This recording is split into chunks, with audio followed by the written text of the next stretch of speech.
Hello guys and welcome back to my channel. So today we are gonna do another Smelly Vision video with this beautiful sampler set right here, which is Juliet Has a Gun.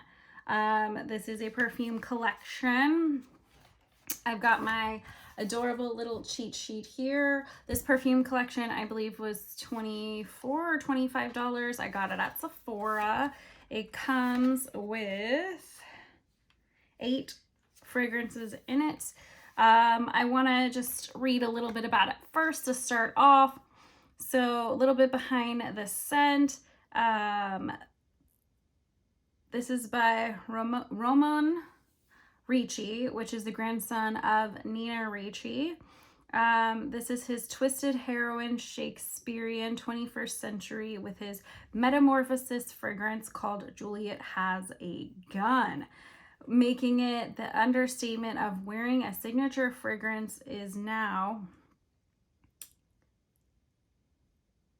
your seductive weapon that goes beyond the simply smiling face, and it can make a statement. So basically this fragrance set has several of the different Juliet Has a Gun, different types of fragrances. I'm just gonna kind of go, I'm gonna tell you guys a little about what it says here, and then I'm gonna go over my notes about each one of the fragrances as I've worn them. My thoughts on this fragrance house, okay? So I'm gonna start with, because I thought it sounded the most interesting, was like all M's.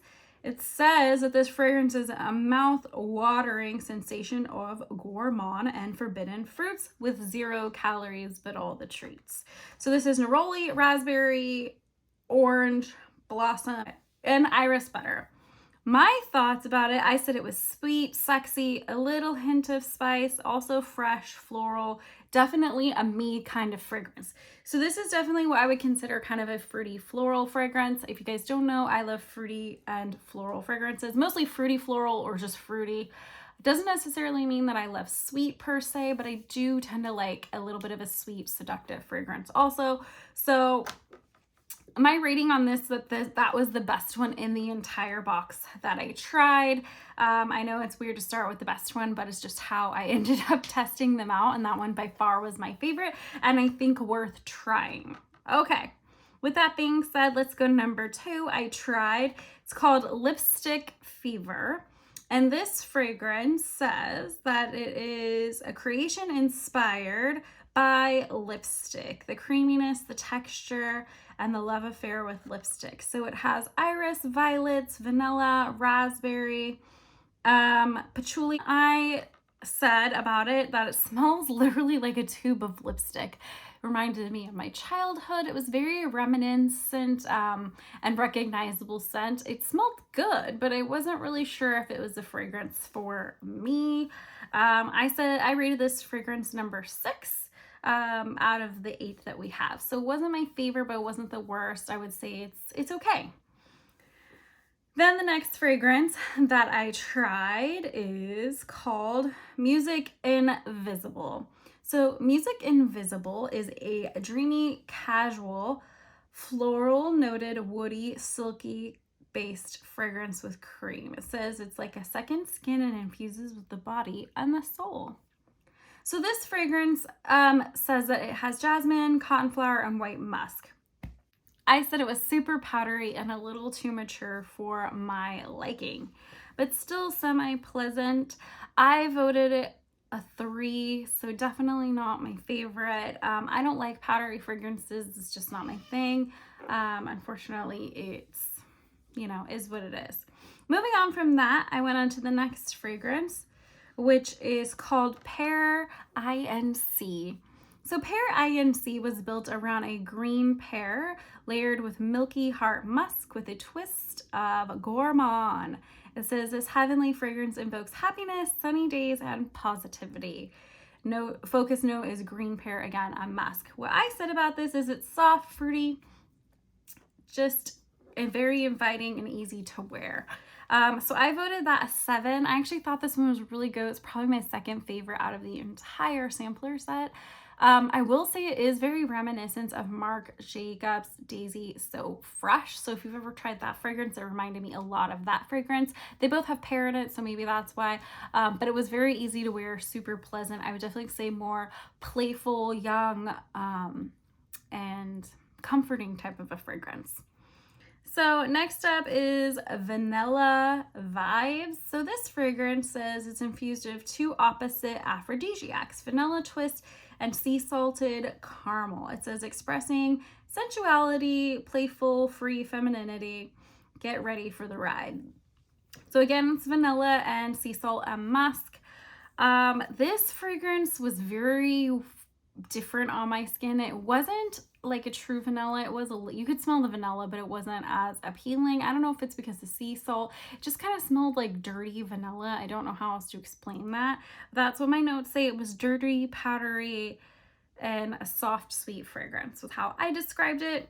I said and voted it a 4 out of the collection. So again, not my favorite.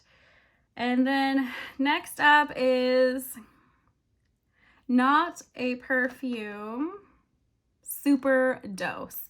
So they're known for their Not a Perfume fragrance. That's what they're known for. But this is the Super Dose one. It says Super Dose is an intense version of our famous Not a Perfume. It says a single ingredient molecule, super pure, super unique, and super clean. That's how they actually describe the fragrance. I described it as more of kind of a hairspray, ozone, fake sort of smell. I did not like that at all. I gave it a 2. It was definitely at the bottom of my list, and I don't recommend it, which is just crazy because this whole fragrance collection, everybody loves the Not a Perfume scent, and I don't like it at all. It doesn't last either. I have it on again today to make sure I felt very strongly about it, but they both have like a woody kind of hairspray, like wearing your husband's deodorant type of smell. So if you like that, like woody with clean, like you may love it. I personally can't stand it. I don't want to smell like a man. I don't want to smell woody in general. I don't like woody fragrances, and I don't like overly floral fragrances either. It's just not my thing. Next up is Lady Vengeance. This fragrance is a rich, sophisticated fragrance with a feminine, confident, and divinity sensual. So it says Bulgarian rose, patchouli, and vanilla. So we have to talk about this fragrance. This fragrance made me instantly sick, like almost needed to get sick. Gave me a headache. I did not feel good. It has a very gross plant, spicy, dirty type of a smell with floral notes to it. I get that people love patchouli and incense and the, things that are very earthy smelling. I don't. It really made me feel sick and gave me a headache. But then it was like super strong rose at the same time. So it was like 2 combinations of something that just always makes me sick and things I don't like.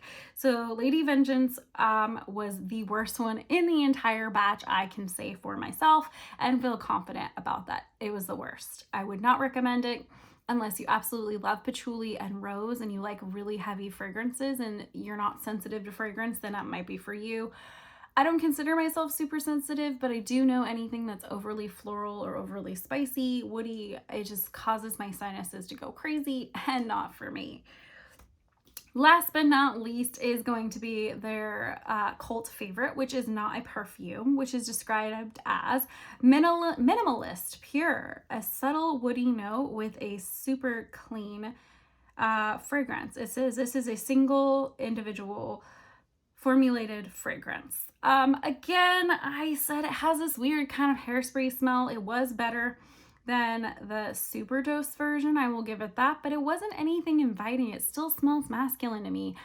Maybe my skin's just bringing out that really heavy woody note. I mean, it was slightly like a fresh woody scent, but definitely not for me, which is a huge letdown because that's what everybody loves from this fragrance, right?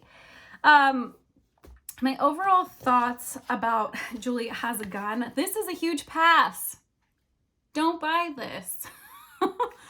I didn't like this. I didn't like this at all. I was really looking for something fun and unique, and I will give it that. It is definitely unique, but there was nothing about this that I liked. I couldn't find one that I liked. I know there are others, and I will go out and try to smell those at my leisure if I can, but this whole thing was a dud flippity flop for me, and I do not recommend Juliet Has a Gun to you guys. So with that being said, thank you so much for watching my videos. I really do appreciate it. Make sure you comment down below. I want to know what you guys want to see. As always, in the description box will be my Instagram for daily posts and my Etsy account, and I'll catch you guys on the next one.